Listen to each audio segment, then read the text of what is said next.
యేసే పరిష్కారము అనుదిన Bible study కార్యక్రమం ప్రేక్షకులందరికీ మన ప్రభువును ప్రియరక్షకుడైన యేసుక్రీస్తు వారి కృపగల నామమున వందనాలు. ప్రభువునందు ప్రియ దేవుని బిడ్డలారా, నేటి దినము దైవజనులు కారుపాటి శ్యామ్సాగర్ గారి ద్వారా బైబుల్ స్టడీలోని వాక్య ధ్యానమును లూకాసు వార్త నుండి ధ్యానం చేసుకుందాము. మీ యొక్క ప్రార్థనా మనవులు మాకు తెలియచేయాలనుకునేవారు దయచేసి ఒక SMS ద్వారా మాకు పంపించండి. మీరందరూ సిద్ధపడి ఉంటే దైవజనులు కారుపాటి శ్యామ్సాగర్ గారు ప్రార్థన చేసి ఈ దినపు వాక్య పరిచర్య చేస్తారు. ప్రభువునందు ప్రియమైన దేవుని బిడ్డలారా, ACT మూవీస్ ఛానల్ ద్వారా పరిష్కారం ప్రసారం అవుతుంది. యేసే పరిష్కారం 5500 ఎపిసోడ్స్ మైల్ స్టోన్ గత దినం మనం రీచ్ అయ్యాం. ఈరోజు 5501వ ప్రసంగం. దేవుని మహాకృప 500 ఎపిసోడ్స్ 5000 తర్వాత పూర్తి చేయడానికి ప్రభువు సహాయం చేశారు. యేసే పరిష్కారం పరిచర్య 10 ఛానల్స్లో ప్రస్తుతం 10 ఛానల్స్లో ప్రసారాలు ప్రారంభమయ్యాయి. రేపు 1వ తారీఖు నుంచి ఈ 10లో 3 ఛానల్స్ ప్రకాశం డిస్ట్రిక్ట్ యాక్టివేట్ అవుతాయి. రికార్డింగ్స్ ప్రారంభం చేశాం. దేవుని మహాకృప. మరియు ఇతర జిల్లాలలోని క్రైస్తవ ఛానల్స్ కూడా ప్రయత్నంలో ఉన్నారు. ఆంధ్ర రాష్ట్రంలో ఉన్న అన్ని శాటిలైట్ ఛానల్స్ వాడుకోవాలనే సంకల్పంలో ఉన్నాను. కనుక మీరు ప్రార్థన చేయాలి. రోజుకి ఒక 6 గంటలు అంటే 12 ఎపిసోడ్స్ నేను చేయటానికి నా శక్తి ప్రస్తుతం సరిపోతుందని అంచనాలో ఉన్నాను. నేను 6 గంటల వాక్యోపదేశానికి నేను చదువుకోవటానికి టైం సరిపోదేమో అని నేను ఇంకా తగ్గించుకుంటున్నాను. కనుక మీరు నా కోసం ప్రార్థన చేయాలి. తరువాత 120 మంది స్త్రీలు నెలకు 1000 రూపాయలు ఇచ్చేవాళ్ళు కావాలని నేను చెప్పాను. మీరు ప్రార్థన చేస్తున్నారా? 10,000 ఎపిసోడ్స్ 20 నాటికి 20 నాటికి అనుకున్నాం. దేవుని కృప ఇంకా ముందే అయిపోతాయి. 20 కూడా అక్కర్లా, ఇంకా ముందే కంప్లీట్ అవుతాయి. రిపీట్స్ లేకుండా నేను చెప్పేది, రిపీట్స్ని కౌంట్ చేయట్లేదు నేను. కనుక రిపీట్స్ లేకుండానే 10,000 ఎపిసోడ్స్ అయిపోతాయి. ప్రార్థన చేయండి. మీరు భాగస్థులు అవ్వండి. ఇలాంటి పరిచర్య ఎక్కడ లేదు. 2, నేను ఏ విదేశం పైన ఆధారపడి పనిచేయటం లేదు. మీకు విషయం తెలుసా, నాకు సంఘం లేదు. మా కుటుంబమే ఆరాధించుకుంటాం ప్రతి ఆదివారం కూర్చొని. మాతో 2-3 ఫ్రెండ్స్ అంతే. నాకేమి 500 సంఘం, 1000 సంఘం, 5 ఆరాధనలు, 6 ఆరాధనలు, ఒక 200 మంది ఎంప్లాయీస్ ఉన్న చర్చి లేదు నాకు. I'm alone, all alone with my family only. నా కుటుంబంతోనే ఉన్నాను నేను. సో మీరు ఖచ్చితంగా దీనిలో యాక్టివ్గా పార్టిసిపేట్ చేయండి. We can make wonders through the word of God in India in future. Let's pray. ప్రార్థన చేద్దాం. మమ్మల్ని మిక్కిలిగా ప్రేమిస్తున్న తండ్రి, వందనాలు, స్తోత్రాలు. మీరు మాకిచ్చిన టీవీల పరిచర్య కొరకై స్తోత్రాలు. వాక్యాన్ని చెప్పటానికి అశక్తుణ్ణి, అయోగ్యుణ్ణి బలపరచమని అడుగుతున్నాను.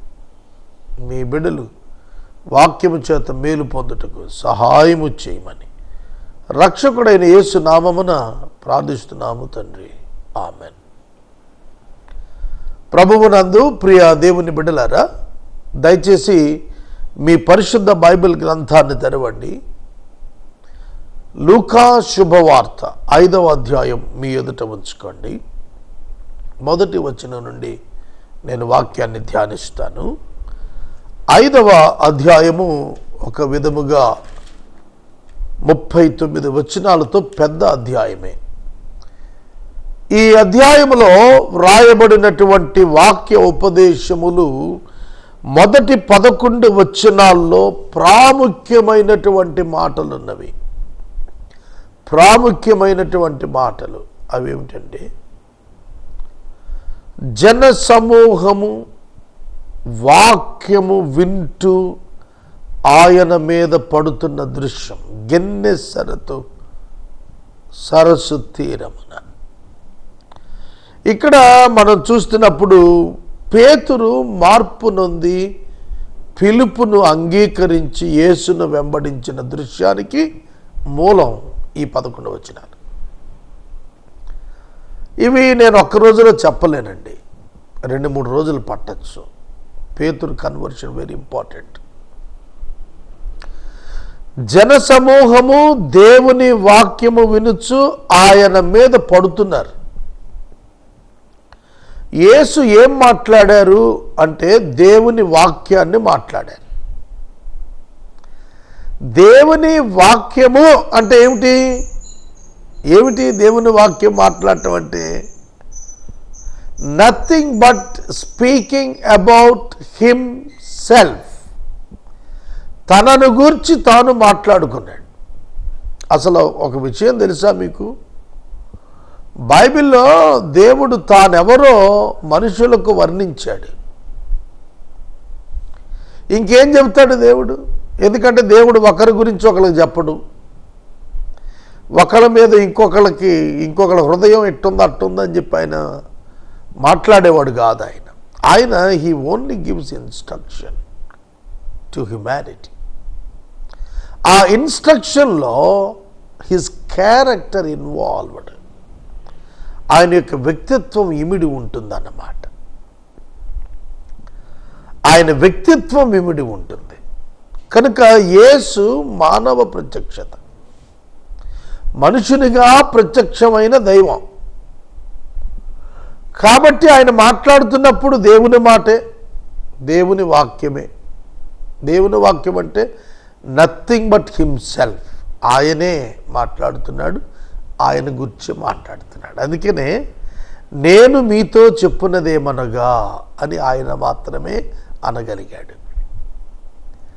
పాత నిబంధన గ్రంథములోని ప్రవక్తలు మాట్లాడుతున్నప్పుడు ఇది యెహోవా వాక్కు అని చెప్పారు. ఇది యెహోవా వాక్కు అని చెప్పారు. కానీ యేసు నేను మీతో చెప్పున్నది ఏమనగా, నేను అనే పదం ఒక యెహోవాయే వాడగలిగాడు. ఆయనే శరీరధారికి లోకానికి వచ్చింది ఆ ప్రభువే. అందుకే ఆయన తనను గురించి మాట్లాడుతున్నాడు. తన నివాస స్థలం ఉన్న పరలోకం గురించి మాట్లాడుతున్నాడు. తన యొద్ద ఉన్నటువంటి దూతల గురించి మాట్లాడుతున్నాడు. తన సంకల్పాన్ని గురించి మాట్లాడుతున్నాడు. తన ప్రణాళిక ఎట్లా నెరవేరుస్తాడో చెప్తున్నాడు. దాని వెనక ఏముందో చెబుతున్నాడు. మరణం తర్వాత ఏమిటో చెబుతున్నాడు. లోకాంతం తర్వాత ఏమిటో చెబుతున్నాడు. కనుక బైబిల్ అంతా కూడా యేసు తనను గురించి, తన ఆలోచన గురించి, తన ప్రణాళికను గురించి అంతా చెబుతున్నాడు. అది లోకానికి కొత్త బోధ. మనం మాట్లాడాల్సి వస్తే ఏం మాట్లాడతాం? ఈ లోక సంగతులు మాట్లాడతాం.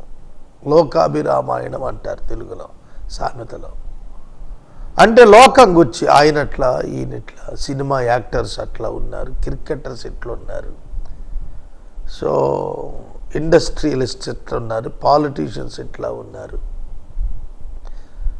లోక పరిస్థితులు ఎట్లా ఉన్నాయి, అమెరికాలో అట్టా ఉంది రాజకీయం, ఇండియాలో ఇట్లా ఉంది, ఇజ్రాయేలును ఇతర ప్రాంతాలు కొట్టుకు చేస్తున్నారు, ఇవి మాట్లాడతాం.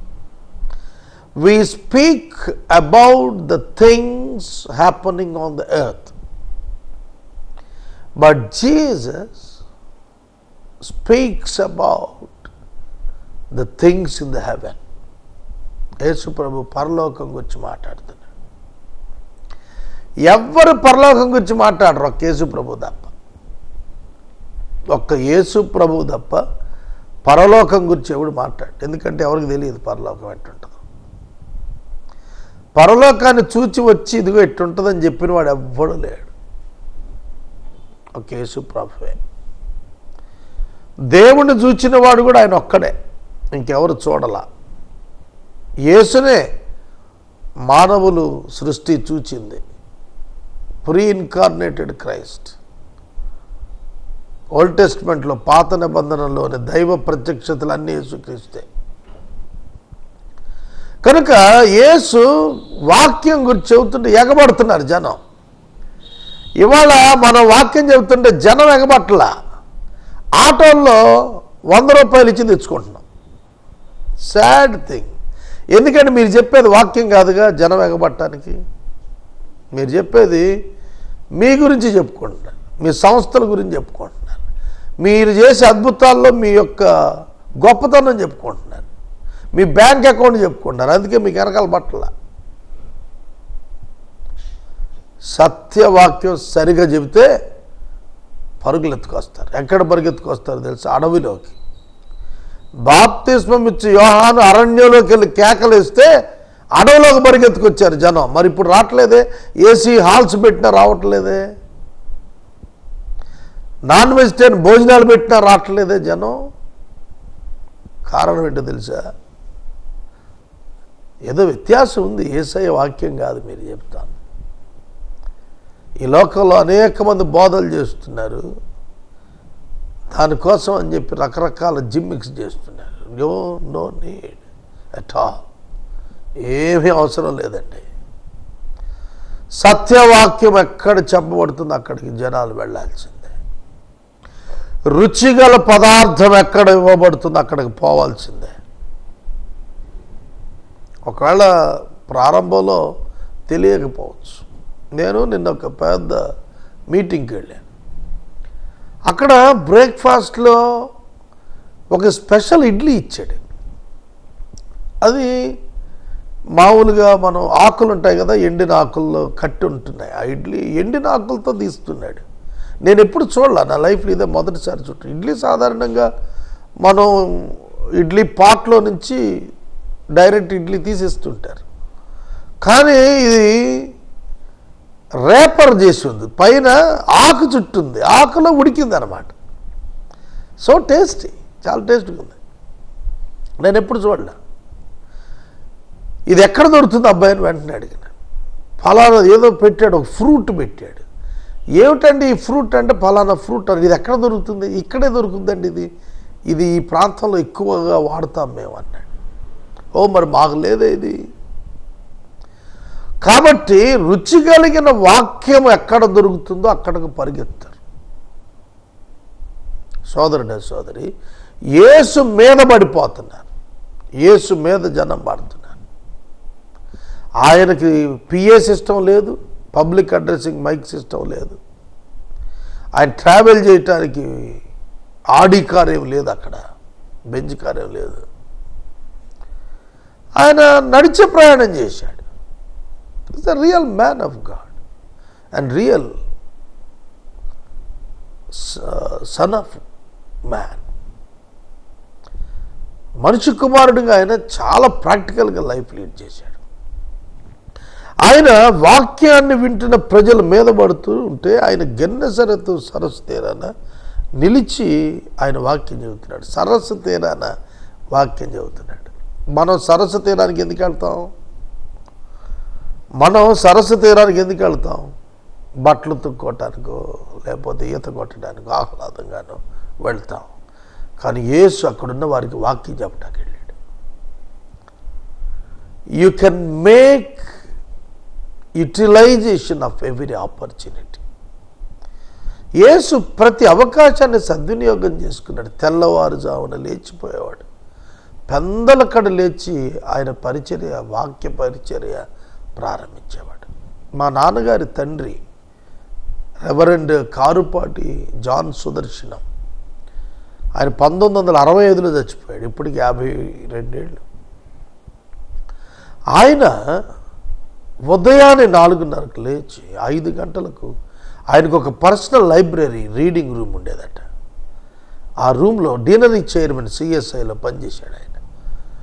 5 o'clock కంటే ముందే లేచి ఆయన చదువుకుంటూ ఉండేవాడు. ఆయన రాసినటువంటి ఆర్టికల్స్ క్రిస్టియన్ మ్యూజియంలో, అలాగే డోర్నకల్ డయాసిస్ మ్యూజియంలో ఉన్నాయన్నారు. ఉదయాన్నే లేచి తన దినచర్య వాక్యంతో ప్రారంభించేవాడు. ఇప్పుడు ఆ భాగ్యం నాకు కూడా వచ్చింది. నేను కూడా ఉదయాన్నే లేచి స్నానం చేసి బైబిల్ తీసుకొని కిందకు వచ్చి రికార్డింగ్ స్టార్ట్ చేస్తాను. వాక్యంతోనే నా దినచర్య మొదలు, వాక్యంతోనే నా దినచర్య ముగింపు.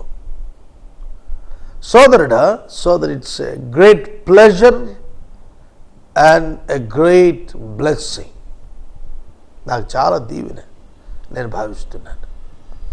యేసు గెన్నేసరతు నదీ తీరమున నిలిచి వాక్యము బోధిస్తున్నాడు. He is not speaking of politics. ఎలా ఒక మనిషి పైకి రావలను అనగా అని చెప్పట్లా, ఎలా ఈ జాతిని పైకి తేవలను అని చెప్పట్లా, ఎలా ఈ ఇండస్ట్రీ పెట్టాలని చెప్పట్లా, ఎలాగ ఈ కట్టడాలు కట్టాలని చెప్పట్లా, ఎలా ఈ రైతులు ఇంత ధాన్యం తేవాలని చెప్పట్లా. ఏం చెబుతున్నాడు? దేవుని వాక్యం చెబుతున్నాడు. ఒక సివిల్ ఇంజనీర్ వస్తే ఏం మాట్లాడతాడు? కన్స్ట్రక్షన్స్ గురించి మాట్లాడతాడు. ఒక కంప్యూటర్ ఎడ్యుకేషన్, ఒక సైంటిస్ట్ వస్తే ఏం మాట్లాడతాడు? కంప్యూటర్స్ గురించి మాట్లాడతాడు. ఒక ఫార్మర్ వస్తే ఏం మాట్లాడతాడు? ఫార్మర్ గురించి మాట్లాడతాడు, రైతుల గురించి మాట్లాడతాడు, వ్యవసాయం గురించి మాట్లాడతాడు కదా. ఒక ఉపాధ్యాయుడు వస్తే బోధ గురించి మాట్లాడతాడు. కానీ యేసు ఏం మాట్లాడుతున్నాడు? పరలోక రాజ్యమును గురించి మాట్లాడుతున్నాడు. పరలోక రాజ్యమును గురించి మాట్లాడుతున్నాడు. అక్కడికి ఎలా చేరాలో అది మాట్లాడుతున్నాడు. పార్లమెంట్కి ఎట్లా వెళ్ళాలి, అసెంబ్లీకి ఎట్లా వెళ్ళాలి, జిల్లా పరిషత్ హాల్కి ఎట్లా పోవాలా అవి మాట్లాడటల్లా. ఐఏఎస్ ఎట్లా అవ్వాలి, ఐపీఎస్ ఎట్లా అవ్వాలి, ఎంబీబీఎస్ ఎట్లా చదవాలి ఈ మాట్లాడట్లా Yesayya. The greatest need of human being is salvation, not education. Salvation is prioritized issue in the life of human being. Rather than the future, you need to recognize the importance of salvation in your life. నీ జీవితంలో గొప్ప career రావాలని ఆశించటం కంటే కూడా ప్రధానం నీ రక్షణ, నీ పాప క్షమాపణ, నిత్య జీవపు అనుభవం. దీనిని యేసు మాట్లాడుతున్నాడు. మారు మనసు పొందండి అంటే ఏంటండి? మొట్టమొదటి ప్రశ్న. నిత్య జీవమునకు వారసులవ్వండి అంటే ఏంటండి? రూపాంతరం పొందండి అంటే ఏంటండి? అర్థమవుతుందా నేను చెబుతుంది?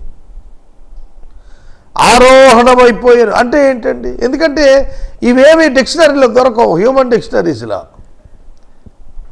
మానవులు ఏం చెబుతారు? ట్రాన్స్ఫర్మేషన్ గురించి మాట్లాడితే హ్యూమన్ ట్రాన్స్ఫర్మేషన్ మాట్లాడతారు, కానీ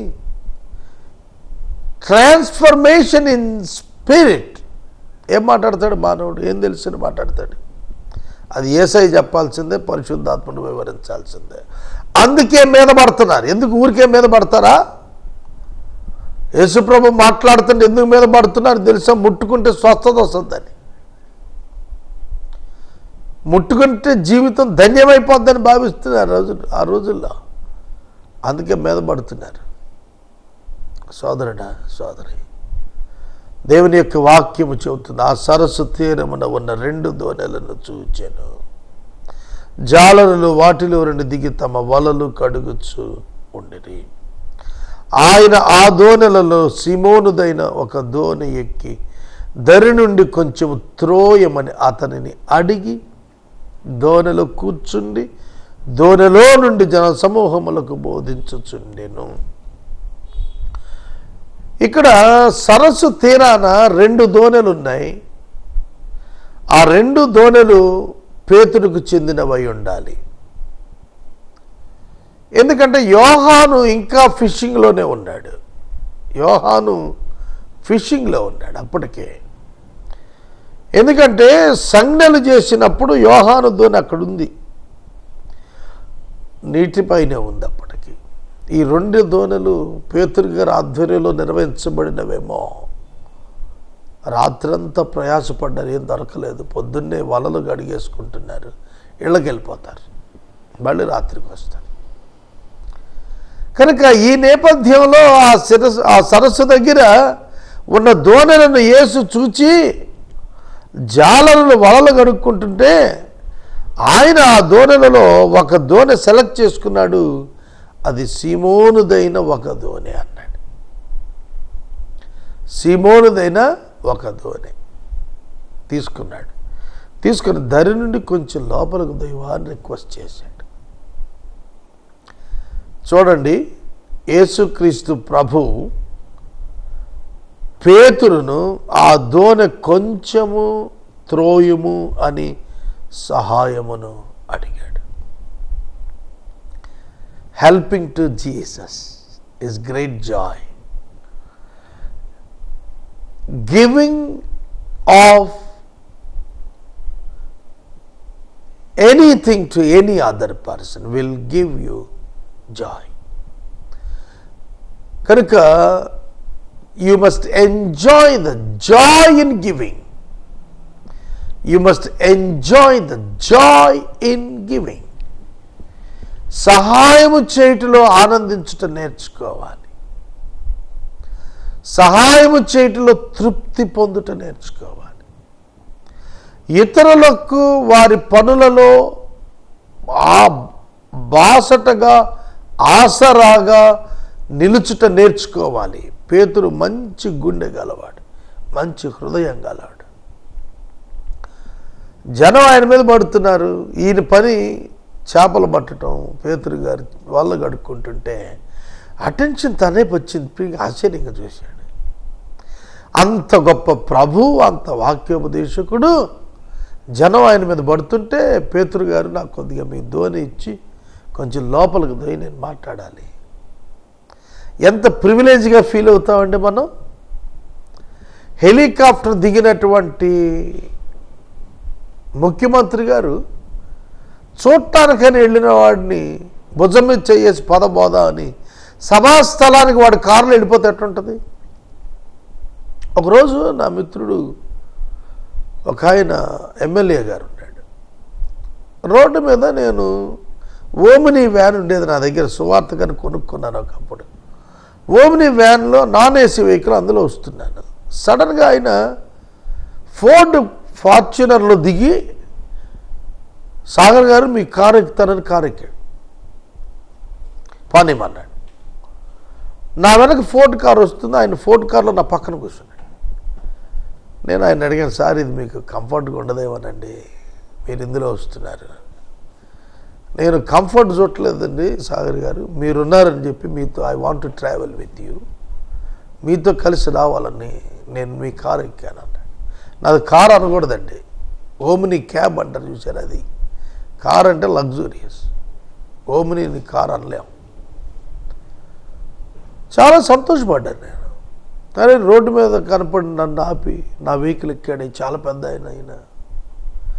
ఎందుకు చెప్పారంటే ఎగ్జాంపుల్ మీకు, ఎవరైనా పెద్దవాళ్ళు వచ్చి మనల్ని మన దగ్గర వచ్చి మన దగ్గర ఉన్న వాటిని అడిగి తీసుకుని వెళుతున్నారు అనుకోండి, ఎంత ప్రౌడ్గా ఎంత హ్యాపీగా ఫీల్ అవుతామండి మనం. యేసు ప్రభు వచ్చి దోణి అడిగితే ఇవ్వకుండా ఎట్టుంటాడు పేతురు? ఇచ్చేశాడు. He wants to serve him. వెళ్ళాడు పేతురు, ఆ దోణిని లోపలికి తొయ్యనగా తోశాడు. లోపలికి వెళ్ళి యేసు అక్కడ నుండి మాట్లాడుతున్నాడు. ఎందుకు మాట్లాడుతున్నాడు? Why Jesus took that boat for preaching. ఎకాయిస్టిక్ అనే పదం విన్నారా మీరు ఎప్పుడైనా? మైక్ సిస్టమ్ దగ్గర వాడతాం. ఎక్కువ అంటారంటే హలో అంటే హలో హలో హలో అని అధిక శబ్దం చేస్తుంది, అని ఎకోయిస్టిక్ అంటారు.